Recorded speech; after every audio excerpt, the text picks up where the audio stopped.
Hi friends, ಇವತ್ತಿನ recipe ಬಿಳಿ ಹೋಳಿಗೆ ಮತ್ತು ಕಾಯಿ ಚಟ್ನಿ ಮಾಡ್ತಾಯಿದ್ದೀವಿ. ನಮ್ಮ ಸೂರ್ಯೋದಯ ಡಿಯರ್ ಚಾನಲ್ಗೆ ಸ್ವಾಗತ. ಬಿಳಿ ಹೋಳಿಗೆ ಮತ್ತು ಕಾಯಿ ಚಟ್ನಿ ತುಂಬ ಚೆನ್ನಾಗಿರುತ್ತೆ. ಬೆಳಗ್ಗೆ ಟಿಫಿನ್ನು ತುಂಬಾ ಅಂದರೆ ಮಕ್ಕಳು ತುಂಬ ಇಷ್ಟಪಟ್ಟು ತಿಂತಾರೆ. ತುಂಬ ಸ್ಮೂತಾಗಿರುತ್ತೆ. ಅದು ಹೇಗೆ ಮಾಡೋದು ಅಂತ ಹೇಳಿ ತೋರಿಸ್ತೀವಿ ನಿಮಗೆ. ನೀವು ಒಮ್ಮೆ ಟ್ರೈ ಮಾಡಿ.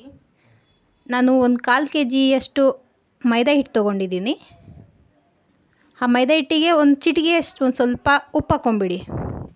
ಉಪ್ಪು ಹಾಕ್ಕೊಂಡು ನೀರು ಸ್ವಲ್ಪ ಮತ್ತು ಸ್ವಲ್ಪನೇ ಹಾಕಿ ಕಲಿಸ್ಕೋಬೇಕು. ಒಮ್ಮೆನೇ ಜಾಸ್ತಿ ಹಾಕಬಾರ್ದು. ಸ್ವಲ್ಪನೇ ಹಾಕ್ಕೊಂಡು ನೀಟಾಗಿ ಕಲಿಸ್ಕೋಬೇಕು. ಸ್ವಲ್ಪ ಉಪ್ಪು ಹಾಕ್ಕೊಂಡಿರಿ, ತುಂಬ ಜಾಸ್ತಿ ಹಾಕ್ಕೋಬೇಡಿ. ಮತ್ತು ಆಮೇಲೆ ಮತ್ತೆ ಆ್ಯಡ್ ಮಾಡೋದಿರುತ್ತೆ. ಸ್ವಲ್ಪ ಹಾಕ್ಕೊಂಡು ನೀಟಾಗಿ ಕಲಿಸ್ಕೋಬೇಕು ಮೈದಾ ಹಿಟ್ಟು. ಸ್ವಲ್ಪನೇ ಹಾಕ್ಕೊಳ್ಳಿ ನೀರು. ಒಮ್ಮೆನೇ ಜಾಸ್ತಿ ಹಾಕೋ ಅವಶ್ಯಕತೆ ಏನಿಲ್ಲ. ಸ್ವಲ್ಪನೇ ಹಾಕ್ಕೊಂಡು ನೀಟಾಗಿ ಕಲಿಸ್ಕೋಬೇಕು. ಹಿಟ್ಟು ತುಂಬ ಸ್ಮೂತಾಗಿ ಬರಬೇಕು.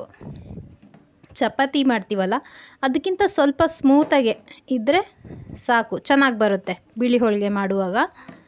ನೋಡಿ, ಈ ಥರ ನೀಟಾಗಿ ಕಲಿಸ್ಕೋಬೇಕು ಹಿಟ್ಟು. ತುಂಬ ಚೆನ್ನಾಗಿ ಈ ಥರ ನೀಟಾಗಿ ಸ್ವಲ್ಪ ಎಣ್ಣೆ ಹಾಕ್ಕೊಳ್ಳಿ. ಒಂದು 2-3 ಚಮಚ ಎಣ್ಣೆ ಹಾಕ್ಕೊಂಡು ನೀಟಾಗಿ ನಾದ್ಕೋಬೇಕು. ನೋಡಿ ಹೇಗೆ ಕಲಿಸ್ತಾ ಇದ್ದೀನಿ. ಈ ಥರ ನೀಟಾಗಿ ಕಲಿಸ್ಕೊಳ್ಳಿ. ಕಲಿಸ್ಕೊಂಡ್ಬಿಟ್ಟು ನೀಟಾಗೆ ಕೈಗೆಲ್ಲ ನೀಟಾಗಿ ಎಣ್ಣೆ ಹಚ್ಕೊಂಡು, ಅದು ಹಿಟ್ಟು ತುಂಬ ಅಂಟ್ಕೊಳ್ಬಾರ್ದು, ಅಷ್ಟು ನೀಟಾಗಿ ಎಣ್ಣೆ ಹಚ್ಕೊಳ್ಳಿ. ಎಣ್ಣೆ ಹಚ್ಕೊಂಡು ನೀಟಾಗಿ ಕಲಿಸ್ಕೊಂಡ್ರೆ ಹಿಟ್ಟು ತುಂಬ ಚೆನ್ನಾಗಿ ಬರುತ್ತೆ ಬಿಳಿ ಹೋಳಿಗೆ ಮಾಡುವಾಗ. ನೋಡಿ, ಈಗ ರೆಡಿ ಇದೆ ಹಿಟ್ಟು.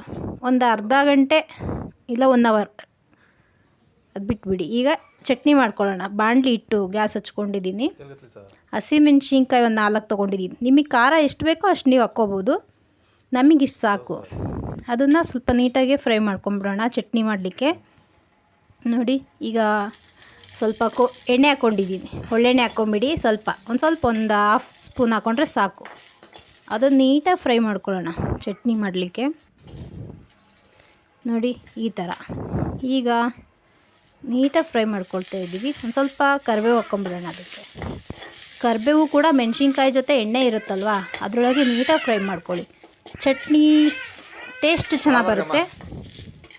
ಆಮೇಲೆ ಸ್ಮೆಲ್ ಕೂಡ ಚೆನ್ನಾಗಿರುತ್ತೆ ಚಟ್ನಿದು. ಬಿಳಿ ಹೋಳಿಗೆ ತಿಂತಾಯಿದ್ರೆ ಒಂದ್ರ ಜೊತೆಗೆ ಒಂದು ಹೋಗ್ತಾ ಇರುತ್ತೆ. ಹಾಗೆಯೇ ನೋಡಿ, ಈಗ ಚಟ್ನಿ ಮಾಡಲಿಕ್ಕೆ ನಾವು ಜಾರ್ ತೊಗೊಂಡಿದ್ದೀನಿ. ಈಗ ಫ್ರೈ ಮಾಡ್ಕೊಂಡಿರೋದು ಮೆಣಸಿನ್ಕಾಯಿ ಮತ್ತು ಕರಿಬೇವು ಆ್ಯಡ್ ಮಾಡಿದ್ದೀನಿ. ಅದಕ್ಕೆ ಇವಾಗ ಒಂದು ಸ್ವಲ್ಪ ನೋಡಿ ಮಿಕ್ಸಿ ಮಾಡ್ಕೋಬೇಕು. 1-2 ಬೆಳ್ಳುಳ್ಳಿ ಹಾಕ್ಕೊಂಡಿದ್ದೀನಿ, ಜಜ್ಜಿ ಸ್ವಲ್ಪ ಇದು ಮಾಡಿಕೊಂಡು. ಆಮೇಲೆ ಅದಕ್ಕೊಂದು ಸ್ವಲ್ಪ ಹುಣಸೆಹಣ್ಣು ಹಾಕ್ಕೊಳ್ಳೋಣ. ಹುಣಸೆಹಣ್ಣು ನೋಡಿ, ತುಂಬ ಜಾಸ್ತಿ ಬೇಡ, ಒಂದು ಸ್ವಲ್ಪ ಹಾಕ್ಕೊಂಡ್ರೆ ಸಾಕು. ಮತ್ತು ಇವಾಗ ಒಂದು ತೆಂಗಿನಕಾಯಿ, ಹಾಫ್ ತೆಂಗಿನಕಾಯಿ ತುರಿದಿಟ್ಕೊಂಡಿದ್ದೀವಿ, ಅದು ಹಾಕ್ಕೊಳ್ತಾ ಇದ್ದೀನಿ. ನಿಮಗೆ ಎಷ್ಟು ಅಗತ್ಯ ಇದೆಯೋ ಅಷ್ಟು ಹಾಕ್ಕೊಳ್ಳಿ, ಸಾಕು. ನಮಗಿಷ್ಟು ಸಾಕು. ತೆಂಗಿನಕಾಯಲ್ಲಿ ಅಷ್ಟು ಹಾಕ್ಕೊಂಡಿದ್ದೀನಿ. ಅದಕ್ಕೆ ಸ್ವಲ್ಪ ಕಲ್ಲುಪ್ಪು ಆ್ಯಡ್ ಮಾಡ್ತೀನಿ. ಸ್ವಲ್ಪ ಹಾಕ್ಕೊಳ್ಳಿ. ನಿಮಗೆ ಆಮೇಲೆ ಮತ್ತೆ ಕಮ್ಮಿ ಅನಿಸಿದ್ರೆ ಹಾಕ್ಕೋಬೋದು. ಜಾಸ್ತಿ ಆದರೆ ತಿನ್ನಲಿಕ್ಕಾಗಲ್ಲ. ನೋಡಿ, ಇವಾಗ ನಾನು ಚಟ್ನಿ ಮಾಡಿ ಎತ್ತಿಟ್ಕೊಂಡಿದ್ದೀನಿ. ಚಟ್ನಿ ರೆಡಿ ಇದೆ. ಈಗ ನಾನು ನಿಮಗೆ ಬಿಳಿ ಹೋಳಿಗೆ ಹೇಗೆ ಮಾಡೋದು, ಹೇಗೆ ಲಟ್ಟಿಸೋದು ಅಂತೇಳಿ ತೋರಿಸ್ತೀನಿ. ಚಟ್ನಿ ಎತ್ತಿಟ್ಬಿಡೋಣ ಸೈಡಿಗೆ. ಇನ್ನೇ ಬಿಸಿ ಬಿಸಿ ಬಿಳಿ ಹೋಳಿಗೆ ಜೊತೆ ಚಟ್ನಿ ತಿನ್ನೋಕ್ಕೆ ಚೆನ್ನಾಗಿರುತ್ತೆ. ನೋಡಿ, ಚಟ್ನಿ ಇಷ್ಟು ರೆಡಿ ಇದೆ. ಈಗ ಸೆರೆ ಮಾಡ್ಕೊಳ್ಳೋಣ. ನೋಡಿ, ಹಿಟ್ಟು ಕುದೀತಾ ಇದೆ. ಅದಕ್ಕೆ ಒಂದು 1/4 ಮೈದಾ ಹಿಟ್ಟು 1 ಬೌಲ್ ತೊಗೊಂಡಿದ್ವಲ್ಲ, ಹಾಗೆ ಇದಕ್ಕೆ 1/4 ಬೌಲ್ ಅಕ್ಕಿ ಹಿಟ್ಟು ತೊಗೋಬೇಕು. ಅಕ್ಕಿ ಹಿಟ್ಟಲ್ಲಿ 1 ಕಪ್ ಹಾಕಿದ್ದೀವಿ. ಅದು ಕುದಿಯೋ ನೀರಲ್ಲಿ ನೀಟಾಗಿ ಕೂಡಿಸ್ಕೊತಾ ಇದ್ದೀನಿ. ಗಂಟು ಇರಬಾರ್ದು. 1 ಕಪ್ ಹಾಕ್ಕೊಂಡಿದ್ದೀನಿ. ಇನ್ನೂ 1/4 ಕಪ್ ಹಿಟ್ಟು ಇದೆ, ರೆಡಿ ಇದೆ.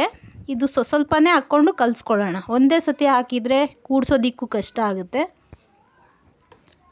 ನೋಡಿ, ಸ್ವಲ್ಪ ತೆಳ್ಳಗಾಗಿದೆ. ಅದಕ್ಕೋಸ್ಕರ ಮತ್ತೆ ಇನ್ನೂ 1/4 ಕಪ್ ಇದೆಯಲ್ಲ, ಅದು ಸ್ವಲ್ಪನೇ ಹಾಕ್ಕೊಂಡು ಕಲಿಸ್ಕೊತಿದ್ದೀನಿ. ಗಂಟು ಇರಬಾರ್ದು ಮೇನು. ಗಂಟಿದ್ದರೆ ನಾವು ಲಟ್ಟಿಸುವಾಗ ಅದು ಬಿಳಿ ಹೋಳಿಗೆ ಕಟ್ಟಾಗಿಬಿಡುತ್ತೆ. ಅಲ್ಲಲ್ಲೇ ಕಟ್ಟಾಗಿಬಿಡುತ್ತೆ ಗಂಟಲ್ಲಿ. ಈ ಥರ ನಾವು ಈಗಲೇ ನೀಟಾಗೆ ಒಂದು ಇದರಲ್ಲಿ ಚಮಚ ಸ್ಪೂನಲ್ಲ ಚಮಚ ಆದರೂ ಕೂಡ ಆಯಿತು. ನೀಟಾಗಿ ನೋಡಿ ಈ ಥರ ಕಲಸಿ ಇಟ್ಕೊಂಡ್ಬಿಟ್ರೆ ಇದಕ್ಕೆ ನೋಡಿ ಇವಾಗ ಎಷ್ಟು ಚೆನ್ನಾಗಿ ಇದಾಗಿದೆ. ಸೊ ಇನ್ನೂ ಸ್ವಲ್ಪ ಸಾಕು, ಇನ್ನು ಸ್ವಲ್ಪ ಆದರೆ ನಮಗೆ ಲಟ್ಸೋದಕ್ಕೆ ಕರೆಕ್ಟ್ ಆಗುತ್ತೆ. ಇದನ್ನು ನೀಟಾಗಿ ಕಲಸಿಟ್ಕೋಬೇಕು. ನೋಡಿ ಹೇಗೆ ರೆಡಿ ಮಾಡ್ಕೋತಾ ಇದ್ದೀವಿ. ಈಗ ಇದು ರೆಡಿ ಇದೆ ನೋಡಿ. ಕೈಗೆ ಸ್ವಲ್ಪ ನೀರು ಹಚ್ಕೊಂಡು ನೋಡಿದರೆ ಕೈಗೆ ಅಂಟ್ಕೊಳ್ಳೋದಿಲ್ಲ. ಮುದ್ದೆ ರೆಡಿ ಇದೆ. ಇವಾಗ ನಾವು ಮುದ್ದೆ ಮಾಡ್ತೀವಲ್ಲ ಅದೇ ಥರನೇ ಅಕ್ಕಿ ಹಿಟ್ಟಿಗೆ ಸ್ವಲ್ಪ ಉಪ್ಪು ಹಾಕ್ಬಿಟ್ಟು ಈ ಥರ ರೆಡಿ ಮಾಡಿ ಇಟ್ಕೊಂಡ್ಬಿಟ್ರೆ ಈಗ ಇದನ್ನು ಒಂದು ಸ್ವಲ್ಪ ಹೊತ್ತು ತಣ್ಣಗಾಗ್ಲಿಕ್ಕೆ ಬಿಡೋಣ. ನೋಡಿ ಈಗ ತಣ್ಣಗಾದ ತಕ್ಷಣವೇ ಉಂಡೆ ಮಾಡಿ ಇಟ್ಕೋಬೋದು. ಉಂಡೆ ಮಾಡಿ ಇಟ್ಕೊಂಡಿದ್ದು ರೆಡಿ ಇದ್ದರೆ ನಮಗೆ ಲಟ್ಸೋದಕ್ಕೆ ಫಾಸ್ಟಾಗಿ ಆಗಿಬಿಡುತ್ತೆ. ಈಗ ಬೆಳಗ್ಗೆ ಮಕ್ಕಳು ಸ್ಕೂಲಿಗೆ ಹೋಗೋ ಅರ್ಜೆಂಟಲ್ಲಿರ್ತಾರೆ, ಬೇಗ ಮಾಡ್ಕೊಡ್ಬೋದು ನಾವು. ನೋಡಿ ಈಗೆಲ್ಲ ಒಂದೊಂದೇ ಮಾಡ್ಕೊಳ್ಳೋದ್ಕಿಂತ ಈ ಥರ ಮಾಡಿ ರೆಡಿ ಇಟ್ಕೊಂಡ್ಬಿಟ್ರೆ ಎಲ್ಲನೂ ಉಂಡೆಗಳನ್ನ ನಾವು ಬೇಗ ಮಾಡ್ಬೋದು. ಈಗ ನೋಡಿ ಮೈದಾ ಹಿಟ್ಟು ಕೂಡ ರೆಡಿ ಇದೆ.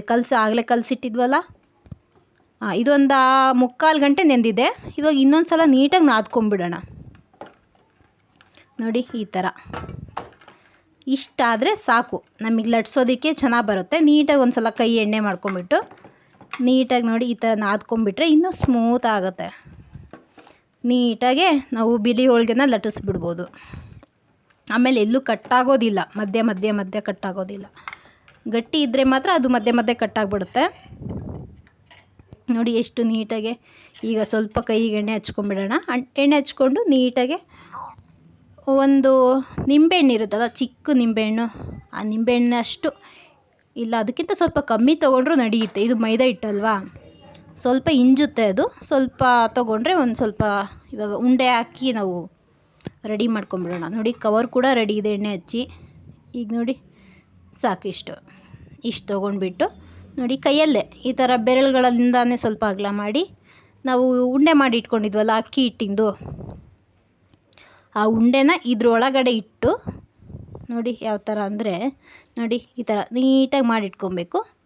ಇಡಬೇಕು. ಈ ಥರ ಇಟ್ಟು ನಾವು ಬೇಗ ಈಸಿಯಿಂದ ಕವರ್ ಮಾಡ್ಬೋದು. ಈಸಿನೇ ಆಗುತ್ತೆ ಕವರ್ ಮಾಡೋದು, ಏನು ಕಷ್ಟ ಅಲ್ಲ. ನೋಡಿ ಎಷ್ಟು ಚೆನ್ನಾಗಿ ಆಗ್ತಾಯಿದೆ ಈ ಥರ. ಆಮೇಲೆ ಒಂದು ರೌಂಡು ಮಾಡಿಬಿಟ್ಟು ಈ ಥರ ಇಟ್ಟು ನೀಟಾಗಿ ಕೈಯಲ್ಲೇ ಸ್ವಲ್ಪ ರೌಂಡ್ ಮಾಡ್ಕೊಂಬಿಡಿ. ಲಟ್ಸೋದಕ್ಕೆ ಈಸಿ ಆಗುತ್ತೆ. ನೋಡಿ ಎಣ್ಣೆ ಇರುತ್ತಲ್ಲ, ಕವರ್ ಬೇರೆ, ನೀಟಾಗೆ ನಾವು ಬಿಳಿ ಹೋಳಿಗೆ ಲಟ್ಟಿಸ್ಬೋದು, ಕಷ್ಟ ಏನಾಗಲ್ಲ. ಆಮೇಲೆ ಕೆಲವೊಬ್ಬರಿಗೆ ಕಟ್ಟಾಗುತ್ತೆ, ಕಿತ್ಕೊಳ್ಳುತ್ತೆ ಅನ್ನೋದೆಲ್ಲ ಇರುತ್ತೆ. ಇದೇನೂ ಆಗಲ್ಲ. ನೀಟಾಗಿ ಮೈದಾ ಹಿಟ್ಟು ಹಾಕಿರ್ತೀವಲ್ಲ ನಾವು, ನೋಡಿ ಈ ಥರ ಲಟ್ಟಣಿಕೆಗೆ ಸ್ವಲ್ಪ ಎಣ್ಣೆ ಹಚ್ಕೊಂಬಿಟ್ಟು ಆರಾಮಾಗಿ ಮಾಡ್ಕೋಬೋದು. ನೋಡಿ ಎಷ್ಟು ನೀಟಾಗಿ ಬರ್ತಾಯಿದೆ.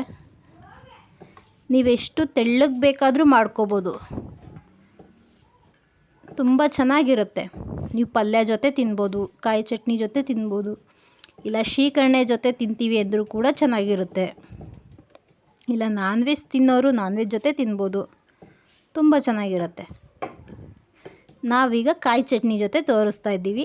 ನೋಡೋಣ ನೀವು ಮತ್ತೆ ಇನ್ನೂ ಬೇರೆ ಏನಾದರೂ ವೆರೈಟಿ ಕೇಳಿದರೆ ಅದ್ರ ಜೊತೆ ಕೂಡ ಮಾಡಿ ತೋರಿಸ್ತೀವಿ. ನೋಡಿ ಈಗ ಅಂಚು ರೆಡಿ ಇದೆ. ಎಣ್ಣೆ ಹಾಕ್ಬಿಡೋಣ ಅದ್ರ ಮೇಲೆ ಸ್ವಲ್ಪ. ನೋಡಿ ಈ ಥರ ಸ್ವಲ್ಪ ಹಾಕಿದ್ರೆ ಸಾಕು, ಅಂಟ್ಕೋಬಾರ್ದಲ್ವ ಅದು. ಈಗ ನಾವು ಬಿಸಿ ಫಸ್ಟ್ ಹಾಕುವಾಗ ಅದು ಅಂಟ್ಕೊಂಡ್ಬಿಡುತ್ತೆ ಕೆಲವು ಹಾಗೆ ಹಾಕ್ಬಿಟ್ರೆ. ತವ ಕೂಡ ರೆಡಿ ಇದೆ, ಬಿಸಿ ಆಗಿದೆ. ಅದ್ರ ಮೇಲೆ ನೀಟಾಗಿ ನಿಧಾನಕ್ಕೆ ಅದನ್ನು ತೊಗೊಂಬಿಟ್ಟು ಬಿಳಿ ಹೋಳಿಗೆನ ಹಾಕೋದು. ನೋಡಿ ಎಷ್ಟು ಈಸಿಯಾಗಿ ಹಾಕಿದ್ದೀನಿ. ನೀವು ಕೂಡ ಒಮ್ಮೆ ಟ್ರೈ ಮಾಡಿ, ಚೆನ್ನಾಗಿ ಬರುತ್ತೆ. ಆರಾಮಾಗಿ ಮನೇಲಿ ಮಾಡ್ಕೊಂಡು ತಿನ್ಬೋದು. ಕೆಲವೊಬ್ಬೊಬ್ಬರಿಗೆ ತಿನ್ನೋ ಇಷ್ಟ ಇರುತ್ತೆ, ಮಾಡೋದಕ್ಕೆ ಬರಲ್ಲ. ಒಮ್ಮೆ ಟ್ರೈ ಮಾಡಿ. ನೋಡಿ ಎಷ್ಟು ಚೆನ್ನಾಗಿ ಈಗ ಅದ್ರ ಮೇಲೆ ಬಬಲ್ಸ್ಗಳು ಬರುತ್ತೆ. ಚಿಕ್ಕ ಚಿಕ್ಕ ಬಬಲ್ಸ್ ಬಂದ ತಕ್ಷಣವೇ ಅದನ್ನು ತಿರುವಿ ಹಾಕ್ಬಿಡ್ಬೇಕು. ಇಲ್ಲಾಂದರೆ ಮತ್ತೆ ಅದು ತುಂಬ ಸೀದೋಗಿಬಿಟ್ರೆ ತಿನ್ನೋಕ್ಕಾಗಲ್ಲ. ನೋಡಿ ಈ ಥರ ಬಬಲ್ಸ್ ಬರ್ತಾ ಇದೆ ಅಲ್ವಾ, ಬಬಲ್ಸ್ ಬಂದಮೇಲೆ ಅದನ್ನು ತಿರುವಿ ಹಾಕ್ಬಿಡೋಣ. ನೋಡಿ ಈ ಥರ ಆರಾಮಾಗಿ ಹಾಕ್ಬೋದು, ಕಟ್ಟಾಗೋದಿಲ್ಲ.